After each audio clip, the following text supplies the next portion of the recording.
Buka kitabnya Al-Fiqhul Islami wa Adillatu. Pembahasan pertama tentang talfiq.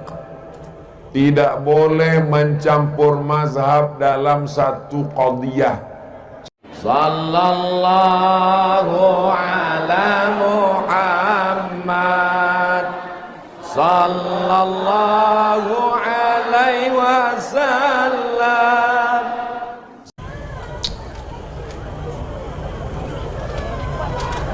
Bagaimana cara kita pindah-pindah mazhab? Apa pula boleh pindah-pindah mazhab? Saya tak pernah pindah mazhab. Cobalah sebutkan di pasal mana saya pindah mazhab. Tak pernah saya pindah mazhab. Buka kitabnya Al-Fiqhul Islami wa Adillatu. Pembahasan pertama tentang talfiq. Tidak boleh mencampur mazhab dalam satu qadiyah. Cara berwuduknya mazhab Syafi'i, pas membatalkannya pindah ke Maliki, batal, tak bisa. Tapi dalam keadaan darurat tingkat tinggi, tapi tidak dalam satu masalah, bisa.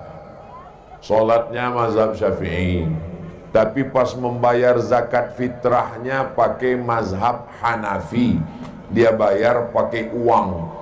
Itu kata Syekh Ali Jum'ah Mufti Mesir dalam kitab Al-Bayan lima yushghilul adhan.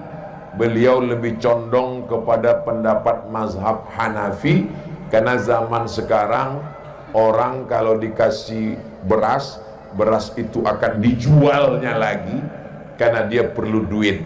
Sedangkan zaman dulu orang bayar gandum bisa ganti kain, karena mereka waktu itu sistemnya sistem barter.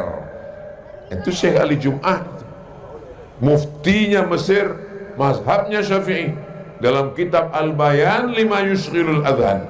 Tapi kalau tidak darurat tingkat tinggi, maka kita tak boleh pindah-pindah mazhab. Nanti kita akan terjerumus dalam tatabbu' rukhas, mencari yang enak-enaknya saja. Pas giliran berwuduk dipakainya mazhab Hanafi. Kau tadi kan udah bersentuhan, kenapa tak batal? Aula mastumun nisa. Batal itu kalau jima.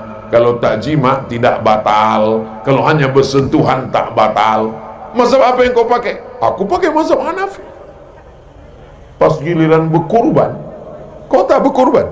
Mazhab Hanafi kan wajib. Aku Syafi'i aja, sunat muakkad. Pas giliran nikah itu dalam mazhab Syafi'i mesti pakai wali. La nikah illa biwaliyin. Tiba-tiba dia tanpa pakai wali. Aku udah nikah tadi. Siapa mau nikahkan? Perempuan itu kan boleh nikah sendiri menurut mazhab Hanafi. Ini namanya mazhab kutu loncat. Ini namanya mazhab tupai. Lompat sana, lompat sini, lompat-lompat. Maka kita istiqomah dalam mazhab Syafi'i insyaallah. Amin ya rabbal alamin.